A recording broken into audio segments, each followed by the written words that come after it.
Hello everyone, very good morning to all of you. दिन की शुरुआत करेंगे 21 अक्टूबर 2024 के करंट अफेयर के साथ। सभी न्यूज़ इंपॉर्टेंट हैं, वीडियो को अंतिम तक ध्यान से देखिएगा। आज की न्यूज़ बहुत ही स्ट्रेट है, एक बार में ही आपको सारी न्यूज़ याद हो जाएंगी।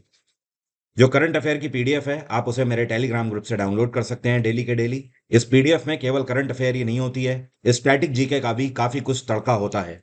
स्टैटिक जीके के अलावा करंट अफेयर से जुड़ी हुई हिस्ट्री, ज्योग्राफी, वो सारी भी स्टैटिक जीके के रूप में ये पीडीएफ में आपको मौजूद रहती है। तो आप ये पीडीएफ जरूर डाउनलोड कर लिया करिए टेलीग्राम से। टेलीग्राम का लिंक वीडियो के डिस्क्रिप्शन में दिया हुआ है। सबसे पहले कल के क्वेश्चन की बात करेंगे। कल मैंने आपसे सवाल यह पूछा था कि हमारे संविधान में कौन सा संशोधन किया गया है जिसके अंतर्गत केंद्र शासित प्रदेशों को लॉन्च किया गया था। मतलब कहने का कि आज की डेट में स्टेट्स के अलावा जो यूटीज का प्रावधान है, ये कौन से संशोधन के अंतर्गत हमारे संविधान में लाया गया था। तो इसके लिए हमारे संविधान में सातवां संशोधन किया गया था। कौन सा अमेंडमेंट? Seventh amendment. और ये कब किया गया था? 1956 में किया गया था। और 10वां संशोधन क्या था? इसके अंतर्गत दादर एंड नगर हवेली को यूटी डिक्लेयर किया गया था। ये 1961 में हुआ था। 21वां संशोधन क्या बताता है? इसके अंतर्गत 1967 में भारत की जो ऑफिशियल लैंग्वेजेस हैं उसमें सिंधी भाषा को भी लॉन्च किया गया था। तो सिंधी भी ऑफिशियल लैंग्वेजेस में से एक है, वो 21st अमेंडमेंट के अंतर्गत है। और 42वां संशोधन, ये तो सबसे ज्यादा प्रख्यात है, इसको मिनी कॉन्स्टिट्यूशन के नाम से भी जाना जाता है। और ये 1976 में हुआ था। 42वें संशोधन के अंतर्गत वैसे तो कई सारी चीजें हैं, लेकिन सबसे इंपॉर्टेंट चीज यह है कि फंडामेंटल ड्यूटीज को हमारे संविधान के अंतर्गत इंड्यूस किया गया था। और फंडामेंटल ड्यूटीज हमने किससे ली हुई हैं? ये हमने यूएसएसआर से ली हुई है, जो कि पहले सोवियत संघ कहलाता था, आज की डेट में रशिया के नाम से जाना जाता है। जो पहले टॉप 4 स्टूडेंट हैं जिन्होंने सही आंसर दिए हैं और सटीक, ये पहले हैं अनुराग यादव, इन्होंने सटीक आंसर दिए हैं। और उसके बाद है आशु, इन्होंने भी सही आंसर दिया है। इसके बाद है मुकेश सिंह, और मुकेश सिंह के बाद है बजरंग शर्मा। तो ये टॉप 4 स्टूडेंट हैं जिन्होंने सबसे पहले जल्दी जग के और सही आंसर किया है। बजरंग शर्मा ने बहुत अच्छे से डिस्क्राइब भी किया है हर एक अमेंडमेंट को। बाकी और भी हमारे चीते हैं जिन्होंने सही आंसर दिए हैं। जिनके आंसर नहीं सही थे वो लोग आपसे ध्यान रखेंगे इन चारों अमेंडमेंट्स को। ये सारे अमेंडमेंट्स इंपॉर्टेंट हैं। स्टैटिक जीके की मेरी बुक अमेजोन से ऑर्डर करके आप अपने घर मंगा सकते हैं। हिंदी और इंग्लिश भाषा दोनों में ये किताब अवेलेबल है। 4.5 से ज्यादा की इसकी रेटिंग है अमेजोन में, क्योंकि ये किताब आपके लिए वन स्टॉप सॉल्यूशन है हर एक एग्जाम के लिए। इस किताब में 81 टॉपिक मैंने स्टैटिक जीके के कवर किए हैं, और साथ में 2100 से ज्यादा टीसीएस पैटर्न पर आधारित क्वेश्चन है।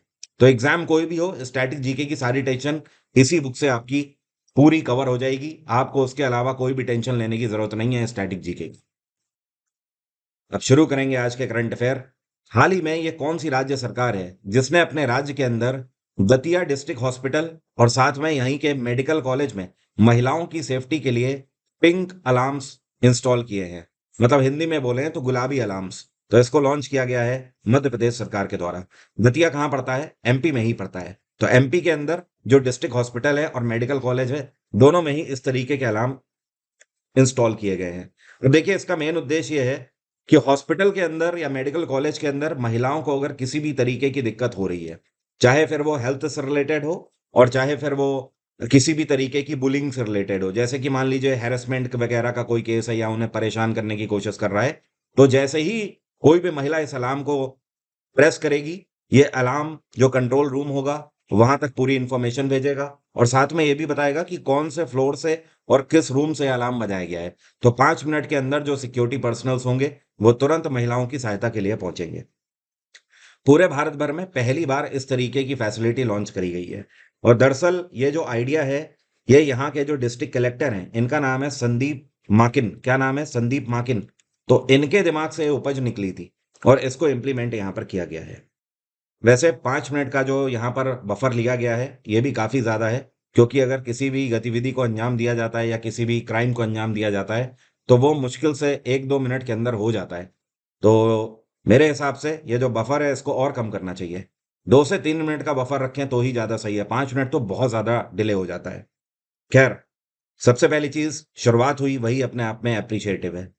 एमपी में इस टाइम पे मुख्यमंत्री हैं मोहन यादव, और एमपी के गवर्नर हैं मांगू भाई पटेल।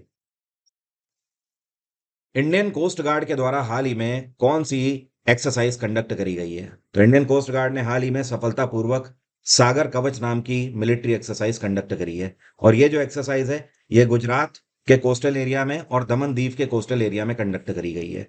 इंडियन कोस्ट गार्ड को इंट्रोडक्शन की जरूरत नहीं है। हमारे भारत से लगी हुई जितनी भी समुद्री सीमा रेखा है वहां के लिए ये यूनिट है डिफेंस की।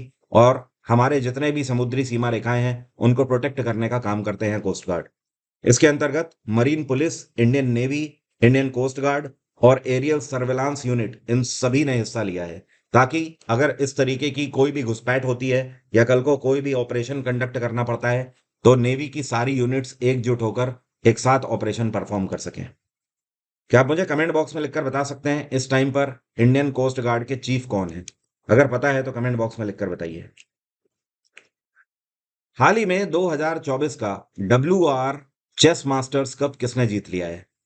तो ये भारत की आन बान शान और इनका नाम है अर्जुन एरिगेसी। क्या नाम है? अर्जुन एरिगेसी। इन्होंने 2024 का WR चेस मास्टर्स कप अपने नाम कर लिया है। इस बार का WR chess masters cup London में खेला गया और इन्होंने फाइनल में जिस खिलाड़ी को हराया है उसका नाम है मैक्सिम वेचियर। यहां पर मैं लिख देता हूं, मैक्सिम वेचियर को इन्होंने फाइनल में हराया है। और सेमीफाइनल में इन्होंने भारत के दूसरे स्टार खिलाड़ी या आप बोल सकते हो दुनिया के चेस स्टार खिलाड़ी आर प्रगनंदा को भी इन्होंने हराया है और आर प्रगनंदा इनके दोस्त भी हैं। तो सेमीफाइनल में इनकी भिड़ंत आर प्रगनंदा से हुई थी। सेमीफाइनल में प्रगनंदा को हराया और फाइनल में मैक्सिम वेचियर को हराकर ये टूर्नामेंट अपने नाम कर लिया है।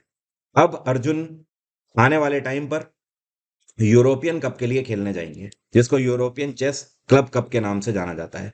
और इस बार का जो यूरोपियन चेस क्लब कप होगा यह सर्बिया में आयोजित किया जाएगा।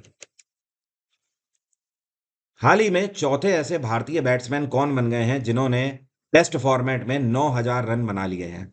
तो ये हैं the one and only Virat Kohli. Virat Kohli आज तक के चौथे नंबर के ऐसे भारतीय बल्लेबाज हैं जो कि टेस्ट फॉर्मेट में 9,000 के आंकड़े तक पहुंचे हैं। विराट कोहली से पहले अगर बात करी जाए तो नंबर 1 पे हैं Sachin Tendulkar, God of cricket. 15,921 run बनाए हैं सचिन तेंदुलकर ने। और उससे विराट कोहली अभी बहुत ज्यादा पीछे है। दूसरे नंबर पे जो है ये है राहुल द्रविड़। इन्होंने 13,265 रन बनाए हुए हैं जो कि दूसरे नंबर पे हैं। तीसरे नंबर पे आज भी सुनील गावस्कर हैं 10,122 रन बनाकर। अब चौथे नंबर पर विराट कोहली आ गए हैं। हाल ही में जो न्यूजीलैंड के साथ टेस्ट मैच हो रहा था जिसको भारत हार भी चुका है, उसी टेस्ट मैच के दौरान ये माइलस्टोन अचीव किया है विराट कोहली ने। ये तो बात हो गई पूरे भारत में ये चौथे भारतीय हैं। लेकिन अगर दुनिया भर में बात करी जाए कि दुनिया भर के ओवरऑल वर्ल्ड के जितने भी खिलाड़ी हैं तो उसमें से विराट कोहली कौन से नंबर पे है जिन्होंने 9,000 टेस्ट रन बनाए हैं? तो ओवरऑल में इनकी रैंक है 18वीं, अभी काफी पीछे हैं। और अगर एक और बात करी जाए कि इस टाइम पे करंट टाइम पे जो रनिंग प्लेयर्स हैं जो कि फॉर्मेट में खेल रहे हैं तो उसमें कौन से नंबर पे हैं? तो उसमें दूसरे नंबर पे हैं। नंबर 1 पे जो रूट है। ओके। हाल ही में किसके द्वारा कर्मयोगी सप्ताह का उद्घाटन किया गया है? और कर्मयोगी सप्ताह पहली बार नहीं मनाया जा रहा है, इससे पहले कई बार मनाया जा चुका है। साल 2020 में भारत सरकार ने कर्मयोगी सप्ताह मनाना चालू किया था। इसका मेन उद्देश्य ये है कि भारत के जो ब्यूरोक्रेट्स हैं, जो सिविल सर्वेंट्स हैं, जैसे कि आईएएस, आईपीएस, आईएफएस हो गए, इन सभी की जो वर्किंग कैपेसिटी है उसको बढ़ाना। तो ये जो कर्मयोगी सप्ताह है इसके अंतर्गत हर मंत्रालय अपने मंत्रालय के अंतर्गत काम कर रहे जो ब्यूरोक्रेट्स होते हैं उनके लिए वर्कशॉप कंडक्ट करने का काम करते हैं। साथ में उनको ऐसी ट्रेनिंग दी जाती है कि वो कम से कम समय में एफिशिएंट वर्क कर सके। इसका उद्घाटन प्रधानमंत्री नरेंद्र मोदी के द्वारा किया गया है। कहां पर? तो नई दिल्ली में डॉक्टर अंबेडकर इंटरनेशनल सेंटर में यह इनॉग्रेट किया गया है। ये कौन है जिनको 2024 के कॉन्सियस कंपनीज अवार्ड के अंतर्गत ह्यूमैनिटेरियन अवार्ड से सम्मानित किया गया है? तो कॉन्सियस कंपनी अवार्ड्स में ह्यूमैनिटेरियन अवार्ड से सम्मानित किए गए हैं मोहन जी। और मोहन जी कौन है आपको बता देता हूं, भारतीय मूल के हैं। दुनिया भर में कई सारी चैरिटेबल ट्रस्ट हैं इनकी। इनकी एक कंपनी है जो सबसे पहली कंपनी है जिसका नाम है मोहन जी फाउंडेशन। इसके अलावा एक ऑर्गेनाइजेशन है जिसका नाम है एमू केयर चैरिटेबल ट्रस्ट। दूसरी है एसीटी फाउंडेशन। इस तरीके की कई सारी इनकी संस्थाएं हैं जो कि दुनिया भर में लोगों की मदद तो करती ही हैं, चाहे फिर भुखमरी वाला एरिया हो या फिर हेल्थ सेक्टर हो, हर जगह पर ये मदद करते हैं। इतना ही नहीं, ये स्पिरिचुअल लीडर भी हैं। तो ये सनातन का ज्ञान भी देते हैं लोगों को। जगह जगह पर इनके बहुत सारे इवेंट्स परफॉर्म किए जाते हैं। लोगों को मेडिटेशन के बारे में बताते हैं। साथ में ये बताते हैं कि अगर मेडिटेशन आप करते हैं तो आपका जीवन कैसे बदल जाता है। स्पिरिचुअलिटी की राह पर आप कैसे चलें। अहिंसा का पाठ पढ़ाते हैं लोगों को, सत्य का पाठ पढ़ाते हैं। तो दुनिया भर में इन्होंने एक अच्छा खासा नंबर ऑफ ह्यूमंस हैं जिनकी लाइफ इन्होंने चेंज कर दी है, जिसके लिए इन्हें ह्यूमैनिटेरियन अवार्ड से सम्मानित किया गया है। ये जो पुरस्कार है, ये हर साल उन लोगों को दिया जाता है जो कि कहीं ना कहीं मानवता के क्षेत्र में उत्कृष्ट कार्य करते हैं। एक और बात ध्यान रखिएगा, कल के वीडियो में मैंने आपको बताया था इस साल 2024 की मिस इंडिया कौन नहीं है, तो इनका नाम है निकिता पोरवाल। कौन है? निकिता पोरवाल। ये कौन है जिनको चैरिटी वेंचर्स में पैट्रिक जे मैकगवर्न अवार्ड से सम्मानित किया गया है 2024 के? तो इस बार पैट्रिक जे मैकगवर्न अवार्ड से नारायण मूर्ति सम्मानित किए गए हैं। और नारायण मूर्ति जो है, इन्फोसिस कंपनी तो आप जानते ही हैं, इन्फोसिस के फाउंडर हैं। और ये अवार्ड इनको इसलिए दिया गया है क्योंकि इन्होंने जिस तरीके से क्रिएटिव किया है एक पर्टिकुलर बिजनेस एंड एंटरप्रेन्योरशिप के क्षेत्र में, जिस तरीके से नए नए माइलस्टोन इन्फोसिस ने अचीव किए हैं, उसके लिए इनको सम्मानित किया गया है। एक और बात ध्यान रखिएगा, एडोबी का तो आप लोग नाम जानते ही होंगे। एडोब फोटोशॉप नॉर्मली बोलते हैं ना, तो एडोब उसका सही प्रोनाउंसिएशन नहीं है, उसका सही प्रोनाउंसिएशन है एडोबी। ठीक है। तो जो एडोबी के सीईओ हैं जिनका नाम है शांतनु नारायण, इनको global life time achievement award से भी इसी इवेंट के दौरान सम्मानित किया गया है। तो आप दोनों का नाम ध्यान रखेंगे। बाकी मैंने पीडीएफ में पूरा ब्रीफ कर दिया है, वहां पर एक बार आप जरूर पढ़ लीजिएगा ताकि आपको चीजें क्लियर हो जाएं। पहली ऐसी भारतीय महिला कौन बन गई हैं जिन्होंने 50 अंतरराष्ट्रीय गोल मार दिए हैं? आज तक कोई भी ऐसी भारतीय महिला नहीं थी जिन्होंने फुटबॉल में 50 इंटरनेशनल गोल्स जड़े हों। तो द वन एंड ओनली बाला देवी। ठीक है। तो बाला देवी का आप नाम ध्यान रखेंगे। माफी चाहता हूं, ऊपर भी बाला देवी लिखा है, इसको नहीं होना चाहिए। Second one is the right answer. और बाला देवी को गोल मशीन के नाम से भी जाना जा रहा है। और हाल ही में 7वां संस्करण आयोजित किया जा रहा है south Asian football federation women's championship का। तो इसमें पाकिस्तान के खिलाफ इन्होंने 50वां गोल अपना जड़ा है। वैसे अगर बात करी जाए SAFF, जिसको बोलते हैं साउथ एशियन फुटबॉल फेडरेशन, जिसका 7वां संस्करण हो रहा है, इसकी शुरुआत 17 अक्टूबर को हो चुकी है और इसका समापन 30 अक्टूबर को होगा। अभी तक जो करंट चैंपियन है SAFF का, मतलब पिछली बार जो SAFF जीता था, ये बांग्लादेश ने जीता था। तो इस बार करंट चैंपियन है बांग्लादेश। बट 30 अक्टूबर को पता लगेगा कि इस बार 2024 के चैंपियन कौन होंगे। और ये जो SAFF है, ये कहाँ पर खेला जा रहा है? तो ये नेपाल की कैपिटल काठमांडू में खेला जा रहा है। बाकी इससे जुड़ी हुई जो खबरें होती रहेंगी वो मैं आपको टाइम टू टाइम डेली के डेली अपडेट करता रहूंगा। ये कौन सी राज्य सरकार है जिसने हाल ही में एक बहुत बड़ा फैसला लिया? इन्होंने फैसला लिया कि राज्य के अंदर जितने भी रेजिडेंशियल स्कूल्स हैं, मतलब नॉर्मली बच्चों के लिए जो भी स्कूल्स हैं, उन सब का नाम बदल के महर्षि वाल्मीकि स्कूल के नाम से रीनेम कर दिया गया है। मतलब अब वो सारे स्कूल महर्षि वाल्मीकि स्कूल के नाम से जाने जाएंगे। तो यह है कर्नाटक में सिद्धारमैया सरकार, यहाँ के मुख्यमंत्री हैं सिद्धारमैया। हाल ही में 17 अक्टूबर को महर्षि वाल्मीकि जयंती मनाई गई, उसी उपलक्ष्य में इन्होंने यह फैसला लिया है। और इतना ही नहीं, कर्नाटक के अंदर जो रायचूर यूनिवर्सिटी है, कौन सी? रायचूर यूनिवर्सिटी, इसका भी नाम बदल के महर्षि वाल्मीकि यूनिवर्सिटी कर दिया गया है। महर्षि वाल्मीकि के बारे में आपको पता ही होना चाहिए।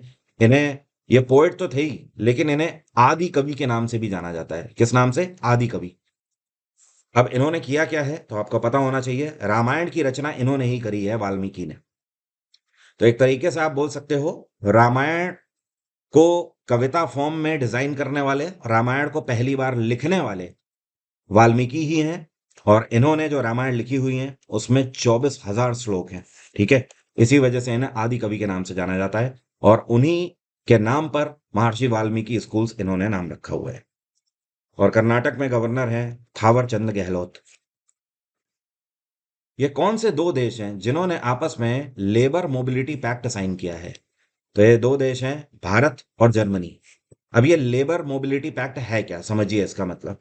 देखिए, जर्मनी जो है वो इस टाइम पर दुनिया का ऐसा देश है जहां पर सबसे ज्यादा बुजुर्ग पॉपुलेशन निवास करती है। मतलब आप ये बोल सकते हो जर्मनी की मैक्सिमम पॉपुलेशन जो है वो ऑन एन एवरेज 40 वर्ष से ज्यादा की है। मतलब एक तरीके से ये वो देश है जहां पर सबसे ज्यादा वृद्ध लोग हैं इस टाइम पे। दूसरी तरफ भारत दुनिया का वो देश है इस टाइम पे जहां पर मैक्सिमम पॉपुलेशन करीब 26 साल से नीचे की है। मतलब भारत दुनिया का वो देश है जहां पर सबसे ज्यादा युवा वर्ग निवास करता है। जर्मनी एक ऐसा देश है जहां पर सबसे ज्यादा वृद्ध हैं, तो जाहिर सी बात है यहां पर लेबर की कमी है, यहां पर नौकरी करने वालों की कमी है। और भारत एक ऐसा देश है जहां पर नौकरी करने वालों की तादाद ज्यादा है लेकिन लोगों के पास काम नहीं है। भारत और जर्मनी के बीच में ये जो लेबर मोबिलिटी पैक्ट साइन हुआ है, ये आने वाले समय में ऐसे भारतीय जो कि जर्मनी में काम करने के लिए जाना चाहेंगे, उनके लिए एक बहुत बड़ा दरवाजा खोल रहा है। ध्यान रहे, पिछले साल G20 की अध्यक्षता जो भारत ने करी थी, उसके अंतर्गत ये बात कही गई थी कि दुनिया की 20 सबसे बड़ी अर्थव्यवस्थाएं जिन देशों की हैं, वो सारे देश आपस में लेबर मोबिलिटी पैक्ट साइन करेंगे। तो जाहिर सी बात है टॉप 5 में जर्मनी और भारत दोनों आते हैं, और जर्मनी को इस टाइम पर जरूरत है भारत के लेबर्स की, और भारत के लेबर्स को जरूरत है काम की। एक और बात, भारत का जो लेबर है वो काफी चीप है, ऑब्वियस सी बात है। यही कारण है कि आज की डेट में अमेरिकन ऑर्गेनाइजेशन या फ्रेंच ऑर्गेनाइजेशन इंडियन इंजीनियर्स को हायर करते हैं, क्योंकि उनके यहाँ पर जो एक बेसिक स्ट्रक्चर है सैलरी का, वो तो हमारे यहाँ पर एक हायर लेवल पर भी नहीं होता है। ठीक है, तो ये एक बहुत बड़ा फायदा है। तो इस तरीके के पैक्ट के अंतर्गत दोनों देशों को फायदा होता है। जर्मनी में इस टाइम पे चांसलर हैं ओलाफ स्कूल्स। क्या नाम है? Olaf schools. यहाँ के प्रेसिडेंट हैं फ्रैंक वॉल्टर स्टिनर। जर्मनी की कैपिटल क्या है? इसको बोलते हैं बर्लिन। आरआरबी एनटीपीसी के फॉर्म की डेट तो निकल चुकी है, बट आप एनटीपीसी का सिलेबस कवर करना चाहते हैं जल्द से जल्द, तो आप इस बैच को अवेल कर सकते हैं। इस बैच का लिंक वीडियो के डिस्क्रिप्शन में है। 45% का फ्लैट ऑफ चल रहा है। इस बैच में कुछ भी मैंने नहीं छोड़ा हुआ है। कंप्लीट आपकी मैथ है जो कि मनोज सर ने कवर करी हुई है। रीजनिंग आपकी कंप्लीट कवर है। जनरल साइंस अलग से कवर है क्योंकि यहाँ पर साइंस का वेटेज बहुत अलग होता है। और साथ में जीएस मैंने पूरी कवर करी हुई है। यह बैच आपके लिए वन स्टॉप सॉल्यूशन है। एनटीपीसी का सीबीटी 1 और 2 दोनों का सिलेबस ये कवर करता है। 1 साल की इसमें वैलिडिटी है, 24/7 रिकॉर्डिंग अवेलेबल है। आपको भी पता है अगर आप लाइव बैच के लिए जाते हैं तो 3 से 4 महीने में आपका लाइव बैच खत्म होगा, तब जाकर आप क्वेश्चन प्रैक्टिस करेंगे और तब तक एग्जाम आ जाएगा। आधी चीजें हो पाएंगी, आधी नहीं हो पाएंगी। इससे बेहतर है कि टाइम बचाकर आप इससे सबसे पहले अपना सिलेबस कवर करें और उसके बाद तुरंत प्रीवियस ईयर क्वेश्चंस पर आ जाएं। तब आप सिलेक्शन की उम्मीद करें, क्योंकि आप सभी को पता है, आप अपने दिल से पूछिए, आपको पता है कि कंपटीशन कितना हाई है। हाल ही में नेशनल कमीशन फॉर विमेंस के नए चेयरपर्सन के रूप में किसको अपॉइंट किया गया है? तो एनसीडब्ल्यू की नई चेयरपर्सन अपॉइंट करी गई हैं विजया किशोरी राहतकर, और इन्होंने जगह ली है रेखा शर्मा की। रेखा शर्मा रिटायर हो गई हैं, और विजया किशोरी राहतकर जो है ना, ये इस टाइम पर बीजेपी की नेशनल सेक्रेटरी हैं और साथ में राजस्थान के अंदर को इंचार्ज भी हैं। मतलब राजस्थान में जिस तरीके से एडमिनिस्ट्रेशन चला रही है सरकार, उसकी को इंचार्ज है ये। नेशनल कमीशन फॉर विमेन जो है, ये कोई कॉन्स्टिट्यूशनल बॉडी नहीं है, ये एक स्टैचुरी बॉडी है। अब स्टैचुरी बॉडी और कॉन्स्टिट्यूशनल बॉडी में अंतर क्या होता है? देखिए, स्टैचुरी बॉडी जो होती है, ये एक ऐसा संस्थान होता है जिसकी स्थापना एक लॉ के अंतर्गत करी गई होती है। और ये लॉ कौन पास करती है? पार्लियामेंट पास करती है। इसीलिए पार्लियामेंट को विधायिका के नाम से जाना जाता है ना। तो पार्लियामेंट एक लॉ पास करती है, उस लॉ के अंतर्गत एक संस्थान एस्टेब्लिश किया जाता है, उसे बोलते हैं क्या? Statutory body. दूसरी तरफ जो कॉन्स्टिट्यूशनल बॉडी होती हैं, जिनको संवैधानिक निकाय बोलते हैं, जैसे कि यूपीएससी हो गया या सीएजी हो गया, अटॉर्नी जनरल ऑफ इंडिया होगा। कॉन्स्टिट्यूशन बॉडी का मतलब यह होता है कि इनका उल्लेख लिखित तौर पर हमारे संविधान के किसी आर्टिकल में किया गया होता है। एग्जाम्पल के तौर पर आप यूपीएससी को देखेंगे तो इसका उल्लेख हमारे संविधान के आर्टिकल 315 में किया गया है। तो यूपीएससी कॉन्स्टिट्यूशनल बॉडी है। लेकिन जब आप एसएससी की बात करें या आईबीपीएस की बात करें, जो कि बैंक और आपका एसएससी, आपको पता है बी ग्रेड ऑफिसर्स के लिए एग्जाम कंडक्ट कराते हैं, तो इनकी अगर बात करें तो इनका कोई भी उल्लेख हमारे संविधान के आर्टिकल में नहीं किया गया है। इस वजह से ये क्या कहलाएंगे? ये स्टैचुरी बॉडी कहलाएंगे। उसी तरीके से national commission for women statutory body है, जो कि महिलाओं के वेलफेयर के लिए पूरे भारत में काम करने के लिए बनाया गया था, और इसको विमेन एक्ट 1990 के अंतर्गत स्थापित किया गया था। एक और इंपॉर्टेंट बात, नेशनल कमीशन फॉर विमेन का जो कार्यकाल होता है, ये कितने साल का होता है? तो इसमें 3 साल का कार्यकाल होता है। ठीक है, और इसमें रिटायरमेंट एज 65 साल होती है। तो विजया किशोरी राहतकर अगले 3 साल के लिए अपॉइंट करी गई हैं, या फिर इनकी एज जब तक 65 नहीं होती, दोनों में से जो कंडीशन अर्ली आएगी ये वहीं पर रिटायर होंगी। और अगर टोटल मेंबर्स की बात करी जाए तो नेशनल कमीशन फॉर वुमेन में टोटल 5 सदस्य होते हैं चेयरपर्सन को मिलाकर, 4 normal member plus 1 chairperson, same जैसे कि फाइनेंशियल कमीशन में होते हैं। एक और बात, नेशनल कमीशन फॉर वुमेन के अंतर्गत एक नए मेंबर अपॉइंट करी गई हैं, इनका नाम है अर्चना मजूमदार। दूसरे नेशनल लाइट हाउस फेस्टिवल का उद्घाटन कौन से राज्य से किया गया है? और इसका जो उद्घाटन है, इसके अंतर्गत लाइट हाउस टूरिज्म कनक्लेव आयोजित करी गई है। तो इसका उद्घाटन किया गया इस बार के पुरी से। कहां से? पुरी से। ठीक है। अब देखिए ये लाइट हाउस फेस्टिवल होता क्या है, मैं आपको समझाता हूँ। देखिए होता क्या था, पुराने जमाने में जब ब्रिटिश एम्पायर हुआ करता था, या फिर जैसे कि फ्रांसीसी आए थे हमारे देश में, तो इन्होंने पुडुचेरी को अपनी कॉलोनी बनाया था। तो ये जो हमारे बंदरगाह हुआ करते थे ना, जो पोर्ट हुआ करते थे, उनको व्यापार के लिए यूज करते थे। तो हर एक पोर्ट में एक लाइट हाउस इंस्टॉल किया जाता था। लाइट हाउस का मतलब ये होता था कि पोर्ट में एक ऐसी जगह होती थी जहां पर बहुत ऊंचा खंबा लगाया जाता था, और इस खंबे में ऊपर एक बहुत बड़ी लाइट इंस्टॉल करी जाती थी, जो कि जैसे मान लीजिए ये समुद्र है, तो रात में के टाइम पे शिप्स को देखने के लिए और दूसरे शिपों की गतिविधि को पहचानने के लिए ये जो लाइट हाउस होता था, इस पे ऊपर लगी हुई लाइट से लाइट ऐसे फेंकी जाती थी, थ्रो करी जाती थी। तो ये जो लाइट है, ये करीब 2-3 किलोमीटर तक कैप्चर करती थी। तो इस लाइट की ही मदद से जो शिप्स होते थे उन्हें सिग्नल भी दिए जाते थे, साथ ही साथ उन पर नजर भी रखी जाती थी। लेकिन आज की डेट में टेक्नोलॉजी बहुत अलग हो गई है, और ये जो लाइट हाउसेज हैं ये सब म्यूजियम में तब्दील हो गए हैं। तो आज की डेट में ये टूरिज्म का एक बहुत बड़ा आकर्षक केंद्र है। लाइट हाउस बहुत सारी जगहों पर हैं, जैसे कि गोवा में भी लाइट हाउसेज हैं, पुडुचेरी में भी है, चेन्नई पोर्ट में है, कोच्चि पोर्ट में है, और आपका विशाखापत्तनम में। कहीं पर भी आप जाइए, अगर कोस्टल एरिया होगा, बंदरगाह होगा, तो आपको लाइट हाउस जरूर मिलेगा। तो भारत में एक बहुत बड़ा टूरिज्म का तबका है जो कि हर साल लाइट हाउसेस को विजिट करता है। इसके लिए पर्यटन को बढ़ावा देने के लिए हर साल ये लाइट हाउस फेस्टिवल मनाया जाता है, और इस साल एक साथ 75 जगहों पर लाइट हाउस फेस्टिवल मनाया जा रहा है पूरे भारत भर में। अब मेरा आज का सवाल आपसे कंप्यूटर से है। आपको बताना है ये कौन सा मॉनिटर का प्रकार है जिसको इलेक्ट्रिसिटी कंजम्पशन कम करने के लिए लॉन्च किया गया था, मतलब बिजली बचाने के पर्पज से लॉन्च किया गया था। वैसे हर एक मॉनिटर जब भी मार्केट में आया है, पहले सीआरटी चलते थे, फिर एलसीडी आया, फिर एलईडी आया, फिर टीएफटी आज की डेट में चल रहे हैं। वैसे सब में जो विजुअल क्वालिटी है वो तो बेहतर हुई हुई है, लेकिन कोई एक मॉनिटर इसमें से ऐसा है जिसको इलेक्ट्रिसिटी कंजम्पशन कम करने के लिए स्पेशली लॉन्च किया गया था। तो आपको वही बताना है ये कौन सा मॉनिटर है। बाकी मैंने आपको बता ही दिया है, एग्जाम इंजन एप्लीकेशन से आप मेरा batch, foundation batch GS GK का अवेल कर सकते हैं। किसी भी एग्जाम के लिए, आप कोई भी वनडे एग्जाम देने जा रहे हो, स्टेट पीसीएस तक का, हर एक एग्जाम के लिए रेलेवेंट है। इस बैच में मैंने क्या क्या कवर किया हुआ है वो आप यहाँ से देख सकते हैं। History, polity, geography, science, economics, computer, सब कुछ मैंने एक पैकेज के फॉर्मेट में आपको दिया हुआ है। अगर आप लाइव बैचेस अवेल करना चाहते हैं तो मेरा लाइव भी फाउंडेशन बैच चल रहा है सुबह 11 बजे, उसको भी आप ज्वाइन कर सकते हैं। सारी चीजें आपको एग्जाम इंजन एप्लीकेशन में प्रीमियम कोर्सेज वाले सेक्शन में मिल जाएंगी। आज की बात यहीं तक रहेगी। Thank you so much, have a nice day, take care, bye bye, आपका दिन मंगलमय हो।